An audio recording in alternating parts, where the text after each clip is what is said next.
మన Jagananna red book కి పోటీగా డిజిటల్ బుక్ పెట్టాడు. ఈ డిజిటల్ బుక్ అనేది లాంచ్ చేయడం జరిగింది. ఇంత టెక్నాలజీ తెలిసిన మన జగనన్నని మనం గెలిపించుకోలేదు. మీకు ఎలాంటి సమస్యలు ఉన్నాయి ఈ డిజిటల్ బుక్ లో లాగిన్ అయ్యి ఈ సమస్యని ఫోటోలని పేర్లని అందులో మెన్షన్ చేస్తే వైఎస్ఆర్ కాంగ్రెస్ పార్టీ ప్రభుత్వం వచ్చాక మేము అధికారంలోకి వచ్చిన తర్వాత అసలు రాము బై మిస్టేక్ వస్తే అని అక్కడ మీరు ఏ స్థాయిలో ఉన్నా సరే మేము విడిచిపెట్టేదే లేదు. మేడం మీరు ఇప్పుడు బయటికి వెళ్ళకూడదు, ఆర్డర్స్ ఉన్నాయి. ఎందుకు వెళ్ళకూడదు? నేను బయటికి వెళ్తానంటే కూటమి ప్రభుత్వానికి ఎందుకు అంత భయం వేస్తుంది, అంత వణుకొచ్చేస్తుంది? నేను వెళ్తా, మీరేం చేసుకుంటారో చేసుకోండి, పదండ్రా.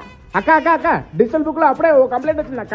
చూసారా ప్రజలారా, డిజిటల్ బుక్ పెట్టి 5 నిమిషాలు కూడా అవ్వలేదు, అప్పుడే కంప్లైంట్ వచ్చింది. ఈ కూటమి ప్రభుత్వం పరిపాలన ఎంత దరిద్రంగా ఉందో చూడండి. రే అందరికి వినిపించేలా నువ్వు చదవరా అన్నా. ఈ విడుదల రోజుని దవడలు పగలు కొట్టాలన్నా. ఆ విడుదల రజని